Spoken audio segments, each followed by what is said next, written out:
साथियों जय हिंद। मित्रों आइए इस क्लास में चर्चा करते हैं बुंदेलखंड की उस भूमि की, उस बागी भूमि की चर्चा करते हैं जहां से बगावत की लहरें आदिकाल से उठती चली आ रही हैं। उस स्थान को कहा जाता है जेकाक भुक्ति। और मित्रों उस बुंदेलखंड की सरजमी की हम चर्चा करेंगे जहां बगावत, जहां के रोम रोम कण कण पत्ते पत्ते में लिखा हुआ है। हाँ, ये बगावत सत्यता के खिलाफ, एक तरह से कह लीजिए कि ये बगावत अपनी मान सम्मान के खिलाफ, और ये बगावत अपनी आन मान मर्यादा के खिलाफ, अपने जमहूरियत के खिलाफ बगावत वाली भूमि को कहा जाता है बुंदेलखंड। मित्रों बुंदेलखंड में जिस राजवंश का उल्लेख मिलता है उसको कहा जाता है चंदेल वंश। चंदेल वंशी क्षत्रिय वहां पाए गए और ऐसा माना जाता है कि इस चंदेल वंश का संस्थापक नन्नुक था। मित्रों नन्नुक का नाम संस्थापक में केवल मिलता है। हाँ, बाकी जो कार्य थे वो उनके उत्तराधिकारियों द्वारा संपन्न किए गए मित्रों। और ये राजधानी इन्होंने कहाँ बनाई थी? खजुराहो में। इस बात को भी ध्यान रखेंगे। आगे हम आपको बताएं कि खजुराहो में कितनी मंदिरें, बड़ी बड़ी विशाल विशाल मंदिरें धंग ने बनवाया। भारत का सिरमौर वहां पे बसा हुआ है। भारत की सभ्यता और संस्कृति वहां पे बसी हुई है। कहां पे? बुंदेलखंड में मित्रों, खजुराहो में, महोबा में। ये उस पूरे सेक्टर, पूरे क्षेत्र का नाम है जहां से वीरता और साहस की कहानियां पूरे भारत में गाई जाती हैं। आइए हम उसी बुंदेलखंड के कुछ चंदेल शासकों के नाम ले, उसके बाद अपनी बात को आगे आगे बढ़ाएं। देखिए चंदेल शासकों में यशोवर्मन, धंग, गंड, विद्याधर, विजयपाल, देववर्मन, कीर्तिवर्मन और परमार्दिदेव, परमल अंतिम शासक। इस क्लास से आप जाने कि संस्थापक नन्नुक था और अंतिम शासक उसका नाम था परमार्दिदेव या परमल कहा जाता था। अब आइए थोड़ा सा इनके जो राजागण हैं इनके बारे में थोड़ा सा और चर्चा हो। देखिए साथियों, यशोवर्मन का नाम आता है, वास्तविक संस्थापक के रूप में देखा जाता है यशोवर्मन को। इन्होंने लक्ष्मण वर्मन उपाधि धारण की और खजुराहो लेख खुदवाया। किसने? यशोवर्मन ने। और खजुराहो में चतुर्भुज मंदिर का निर्माण कराया। भी हमने कहा कि मंदिरों की निर्माण में एक अलग पहचान थी चंदेल शासकों की। तो खजुराहो में क्या बनवाया था? चतुर्भुज मंदिर का निर्माण किसने करवाया? यशोवर्मन ने।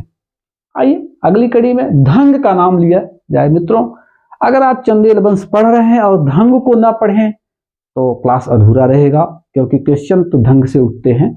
धंग वही महान वीर योद्धा था जो लड़ाई में तो लड़ा ही, आस्था की एक अलग मिसाल कायम की। इलाहाबाद प्रयाग, पूर्व नाम इलाहाबाद, वर्तमान नाम प्रयाग, गंगा यमुना की तट पर आकर स्वैच्छिक एक कह लीजिए कि जल समाधि लिया था। किसने? धंग ने। हाँ, धंग ने कालांजाधिपति की उपाधि धारण की थी और कालिंजर को जीता था। कालिंजर को जीतकर कुछ समय के लिए कालिंजर को राजधानी भी बनाई थी। उसके बाद खजुराहो को राजधानी बनाया।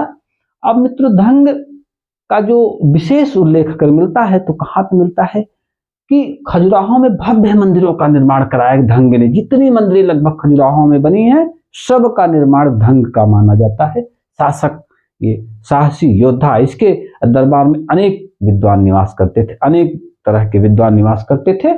और आगे चलते हैं, थोड़ा सा चर्चा करते हैं। अगला, विद्याधर महमूद गजनी का कड़ा प्रतिशोध। आक्रमणकारी महमूद गजनी हिंदुस्तान जब आया तो हिंदुस्तान को जब वो जीत रहा था पश्चिमोत्तर क्षेत्र में, तो उस समय अगर भारत के किसी नरेश ने सबसे ज्यादा कड़ा प्रतिशोध लिया था या प्रतिशोध किया था तो वो नाम था विद्याधर का। समस्त उत्तर भारत के राजाओं को कलेक्ट करके, इकट्ठा करके और एक शक्ति के साथ महमूद गजनी के आक्रमण का सामना करने का प्रण लिया था। किसने? विद्याधर ने।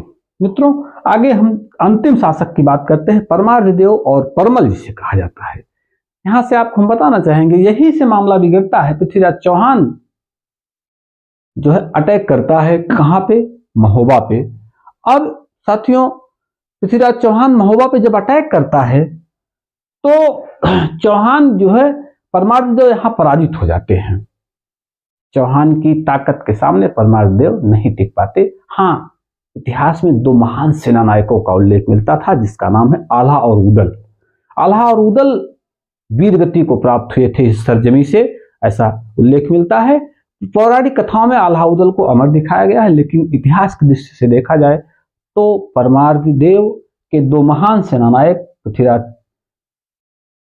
सेनानायक आल्हा उदल को मौत के घाट उतरवा दिया था किसने? पृथ्वीराज चौहान ने, ऐसा इतिहास में उल्लेख मिलता। और आगे 1203 में कुतुबुद्दीन ऐबक ने कालिंजर के युद्ध में परमार्थ को अंतिम रूप से पराजित कर दिया और 1205 पर दिल्ली सल्तनत का कब्जा हो गया था। कहां पे? चंदेल वंश पर, यानी चंदेल वंश अपने आप समूल नष्ट हो गया। मित्रों, तो ये अपनी एक अलग वीर गाथा थी चंदेल वंश की, जहां से क्वेश्चन बहुत बनते हैं, उसको आप अध्ययन करिएगा। जय हिंद साथियों।